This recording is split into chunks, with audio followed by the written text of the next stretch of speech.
both of you.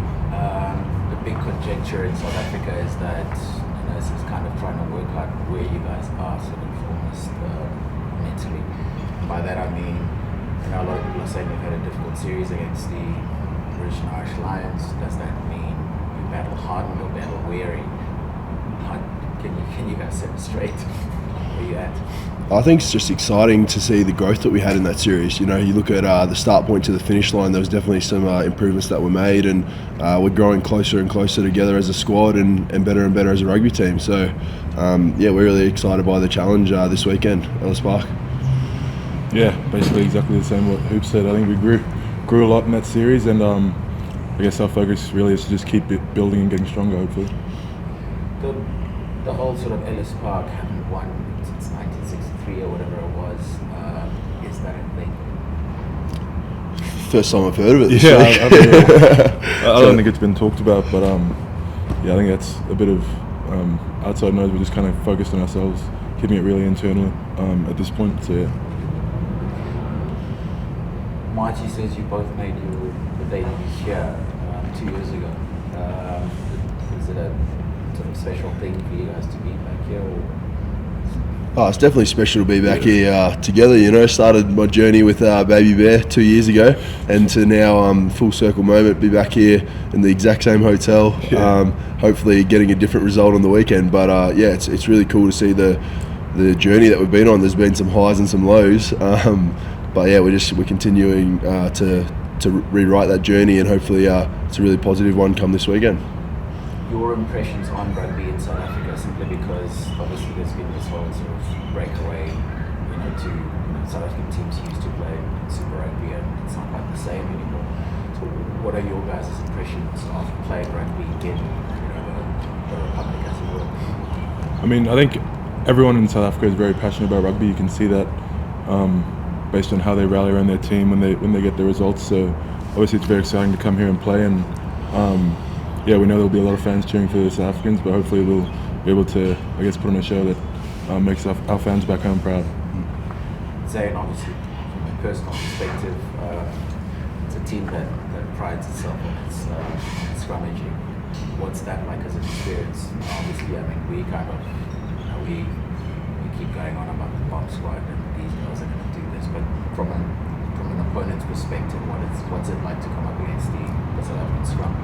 Obviously they've got a very good set piece, and I guess we just been talking about focusing on ourselves, making sure we get better with each session, with each game, and they've got a very good starting pack and very good bench pack, and our challenge is having to match that and making sure that quality across our starters, our bench, and even the boys not playing, it's hopefully the quality that we train is uniform across the board.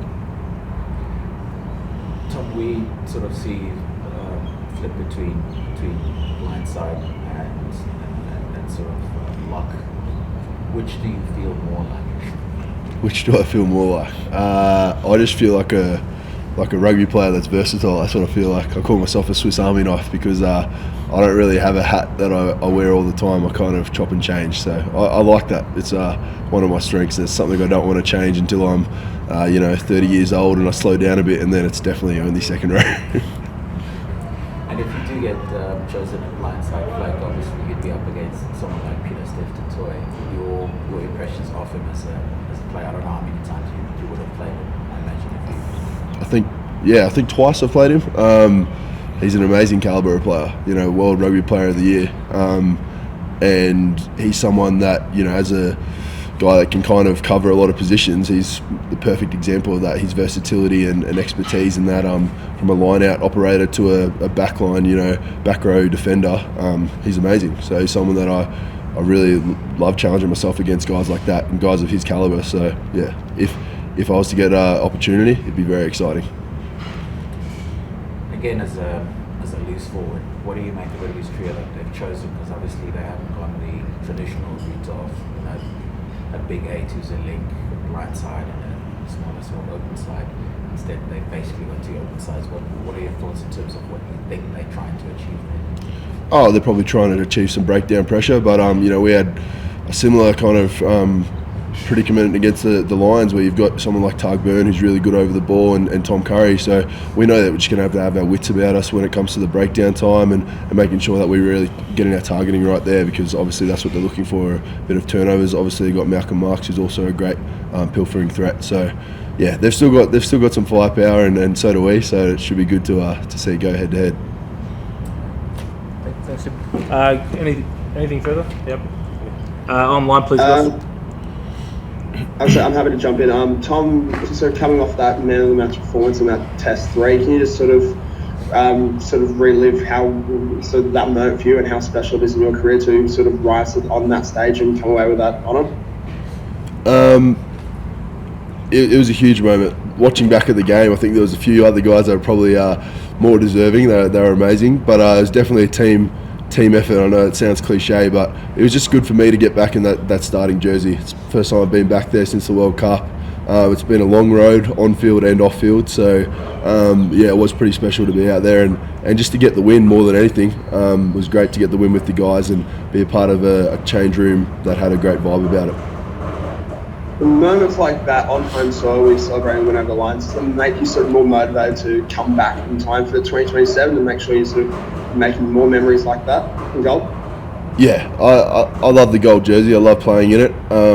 My decisions to go overseas were definitely to improve myself as a rugby player, and I don't have a crystal ball, unfortunately. I don't know what's going to happen in my future, but I'll just keep making decisions based on being a good rugby player and hopefully playing in that gold jersey, because I absolutely love it.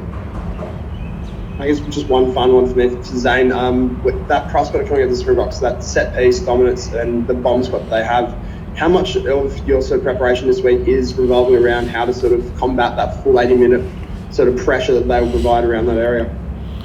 Well, I mean, like I said, obviously they've got very good set piece focus across the board, and you never know if you're starting or not, so you prepare to play 80 minutes every week, and you prepare as best as you can, train as best as you can to, the top quality that you can.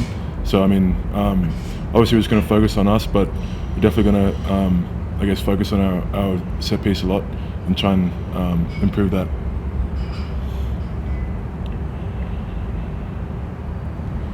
I'll jump in here quickly. Quick one for Zane. Obviously, Aidan Ross is new into the squad. He's been around the boys with following that last Lions test. What's he kind of been bringing in terms of the set piece, front row, and kind of what's the standard he's been setting? Obviously, he wants to try and push and get into that Wallabies squad too. What's he been bringing, and what experience has he kind of been doing there, both from a Reds perspective, but also Wallabies? Yeah, big horse. He's a pretty no-nonsense kind of bloke.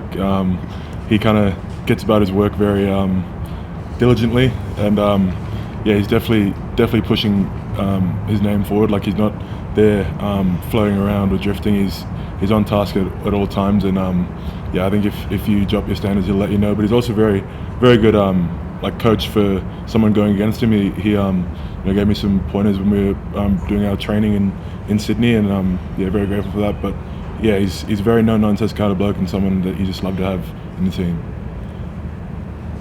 And then just a second one from me, obviously just more of a kind of a general question for both of you, but what kind of the headspace that the team has kind of been feeling in following the Lions? Because, I mean, there's a few changes, obviously new coaching staff in there, I know, for the forwards with Tom Donnelly in, a couple of boys also still included as well. What's kind of, is it kind of a case of day by day of focusing like that, or is it more just like, okay, we've got momentum here, let's build something? I think obviously we're very proud of that win that we got, but I think we know that that's now behind us, and we have a very big challenge coming up with the Rugby Championship, and especially the South Africans this weekend. So I think it more so is that day-to-day, focusing on this Saturday, focusing on what we can do to improve ourselves the most that day. So.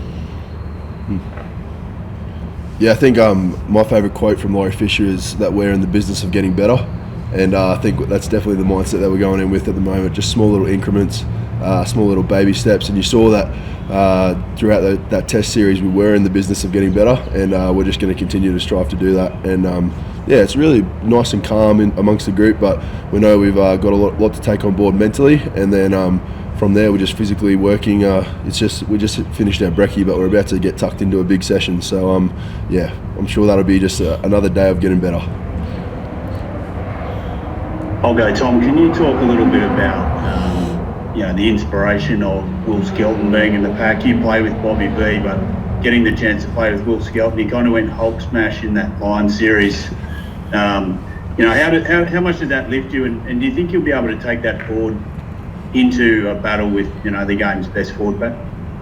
Absolutely, I think he'd definitely be up for that challenge, and anyone who's picked in the jerseys alongside him will follow him into battle, that's for sure. So, no, it's great, mate. He's an enforcer, and that's what he's been doing for a long time now in the beautiful sport of rugby. So he's been, for want of a better word, he loves being that grub. He loves taking it to teams physically and making the gentleman's game a little bit more exciting. So we love playing with him, and he's just a physical presence. I've never felt so small. When I go over at the end of the game and give him a big hug, I feel like a little kid again. So it's always good. And Whitey, at the other end of the scale, Whitey was saying after the Lions tour that no backward steps. There was a real concerted effort to kind of hold your ground in that third test. Intimidating place to play South Africa. They want to get on top of you as well in that space. So is that the mindset of the team now? Yeah, absolutely. Yeah, you got the Great Dane, Will Skelton, and then you got the little Jack Russell, and the Jack Russell's sometimes a little bit more fiery, and he's nipping at the heels of those boys. So he loves not taking a backward step, and as I said, whoever's picked in that gold jersey, that's the kind of spirit that we want to play with going forward, because you can see it kind of inspires a 23 on the field. And as much as we had a really good fan base back home on home soil, we know out here it's going to be heavily a green fan base, and we got to make sure that the 23 blokes in that circle are looking after each other, and we can't take a backward step. We can't afford to. Thank you. How tricky, Tom, is it tying that line? Like Big Will can get away with, I guess, starting a bit of niggle when he's that size, and Nick probably he might be starting fights that you guys need to finish. But like Will's shown that it is important to assert yourselves, but then you don't want to get distracted from starting meaningless niggle at the same time. Do you know what I mean? So how do you sort of go about that as a pack? I don't think if you look at anything that Will does it's ever meaningless. It's always with intent. It's always just being physical, and we step out on that field as soon as you cross that white line. That's your intent, to physically impose yourself on the opposition. And we know that comes with a bit of a blue head as well. You've got to be really calm and stay in the moment. But the thing is that's really good is that we connect really well out on the field, and that's how we find that blue head. We are next job focused, and we come in and we gather ourselves, gather our thoughts, and we make sure that we know the next job at hand. We're going to attack that with the same ferocity. And what is it that makes the Springboks pack so special in your opinion, either of you? Guess you could say their depth and their just their intent, and that's something that we're hopefully building as a squad in Australia and in the Wallabies. I think it shows that boys can come into the squad and not miss a beat and fit in perfectly. So I think that's something that we're trying to build here, and I think we're building that very well. Last couple, please, guys. Tom, if I can just jump in. How much better prepared do you feel like you are going into a battle 2 years after making your test debut in Pretoria? If I'm being honest, back then I was probably a boy. I'm not saying I'm a full-grown man. I can't grow a beard like Zane can, but I've definitely had a bit of professional footy under my belt, and it helps. Every bit of time in the saddle, and it's something that I kind of talk about a lot. Playing with the Brumbies, you develop a winning culture, and that's something that's really important. Just winning games of rugby, and then you come into an environment like this where everyone's really hungry to get those wins and process driven. As I said, getting better and better every day, and it's an amazing environment to be a part of. So yeah, you just compete with each other every day. And even last year when I wasn't getting many test matches under my belt, I felt that I was competing with the guys that were starting every day, and I was improving as a player. So every bit of time in the saddle is important. Just second one from me. You're obviously going to Exeter. Is there a part of you that goes, I've just made it back, I've won a Player of the Match award in Sydney, and I'm heading off overseas soon? Like, how do you kind of grapple with heading and leaving the Wallabies dream potentially open a little bit when you're coming into this sort of kind of rich vein of form? I think